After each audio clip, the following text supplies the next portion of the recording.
Iron Fist picks up a few weeks after the Battle of Essian at the end of Wraith Squadron. The Wraiths have been granted leave on Coruscant in order to fill the squadron back to full strength and give the current members a break after a successful first mission. While patronizing a bar, a cyborg attacks the group, leading to an altercation. Republic military police come to take the Wraiths into custody, but Face Lauren spots the group as imposters. After fighting them, it is deduced this was an attempt by Warlord Zsinj to eliminate the Wraiths. During the debriefing on the situation, the Wraiths interact with Colonel Atten Repness. Face recalls that the man was responsible for tanking Tyria Sarkin's career and leaving her with no option but to join Wraith Squadron.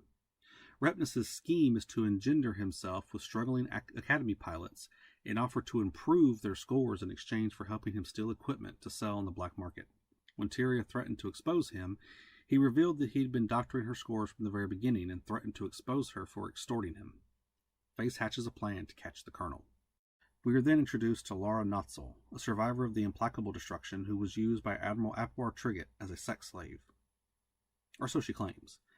In reality, Lara Notzel is a cover identity for Gara Petithel, the Imperial intelligence officer that worked for Trigget and created the code that was used to destroy Mendonis' original squadron in the previous book.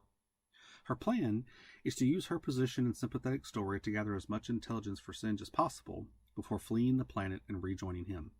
However, Face and Ton Fannin arrive at her apartment with an offer: join starfighter training, perform poorly, and wait for Repness to approach her. In exchange, Face promises to convince Wedge to accept her into one of the squadrons upon the completion of the sting operation. Laura, seeing an opportunity to infiltrate the units causing Zsinj the most trouble, accepts the offer. Meanwhile, knowing that Zsinj is hiring pirate groups for some unknown purpose, the Wraiths are given a new mission: masquerade as a pirate group and make enough noise to catch Zinj's attention. The Wraiths go on a mission to steal some TIE fighters from the planet Halmond. Though the mission has a number of hiccups, they are successful in acquiring the fighters. Afterwards, the Wraiths, as the pirate group Hawkbats, attack a ship, the Barderia, and steal some of its cargo.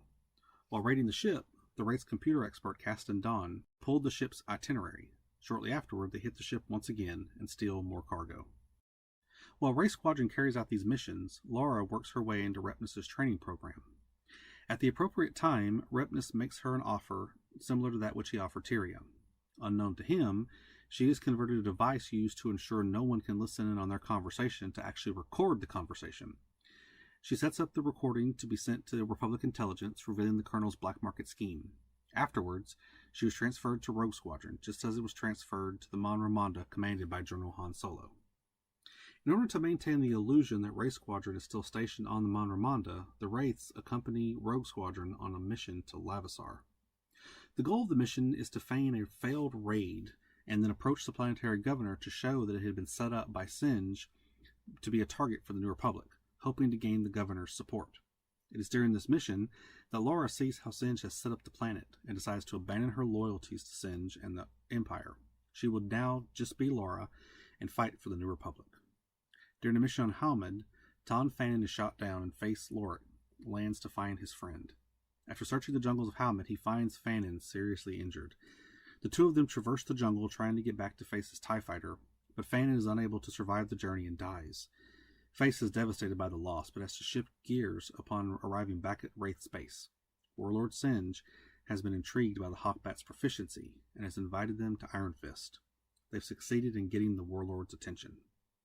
Face, Kel, and Dia Pasek meet with Zsinj, disguised as members of the Hawkbats.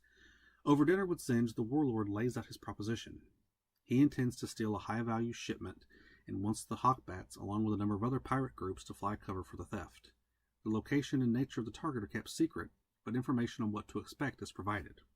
After reviewing the information, the Wraiths determined that Zsinj wanted them to deduce that the target is Coruscant, but Laura performs a deeper analysis and determines the true target is the Kuat drive yards.